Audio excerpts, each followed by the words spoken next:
Jamestown started in London. The fleet traveled down the English Channel and then headed south. They were picking up the trade winds, the northeasterly trades, and eventually they were looking for southwesterlies to take them up the coast of Virginia. Everything went well. They were there to reinforce the colony, to give it more substance, to give it more strength, and to see what was going on. They imagined they were going to the New World to discover riches and gold, but it did not turn out like that. The Jamestown colony was in fact starving and were gladly expecting the arrival of this relief fleet. The weather was pleasant. Then something terrible happened.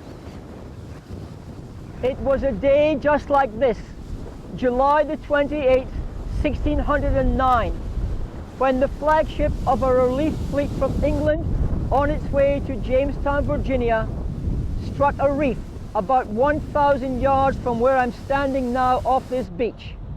The ship was called Sea Venture, and on it were 150 colonists on their way to Virginia. The secretary to the colony, William Strachey, noted in his report, "We had, ere by evening, brought 150 men, women and children safely ashore. This was one of the greatest rescue feats in history, in the middle of a hurricane." Instead of reaching the safety of Jamestown, the colonists had found themselves on the Isle of Death. The morning after Sea Venture ran onto the reef, the sailors and the colonists went out to the wreck and started cutting down the rigging, the masts and the spars. They were all floated over to this little bay here, which is called Builder's Bay. And where I'm standing right now is where they laid the keel of Deliverance. She would be the vessel, or one of the vessels, built to take the colonists on to Jamestown in May 1610. She was 40 foot long and 18 feet on the beam. There were 150 colonists, so obviously all of them would not travel on Deliverance. They had to build another vessel, a smaller pinnace, and Sir George Somers did this in St. David's. He built it himself with his sailors, while the rest of the colonists and the carpenters stayed here and started building Deliverance. Deliverance was launched in March 1610 and was towed around the outside of these rocks around here and in through Town Cut, and it was called Summers Creek.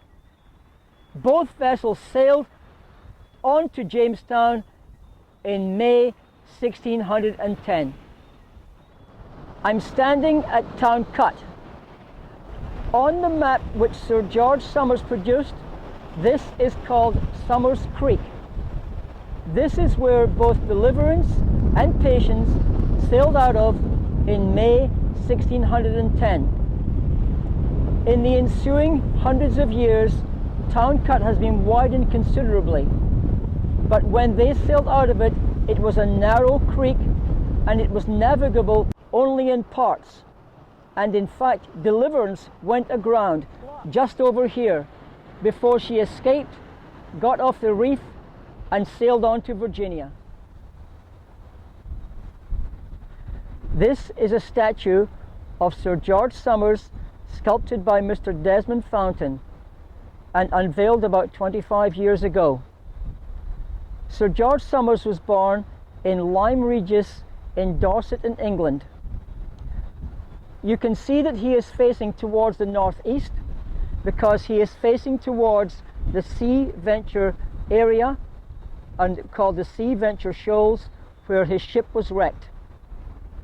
Sir George came back from Jamestown in Patience and died here.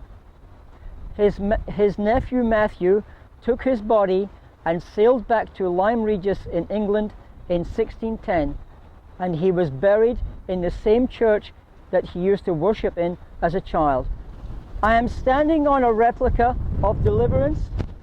This replica was built in 1968 to commemorate the sailing from Bermuda of deliverance and patience.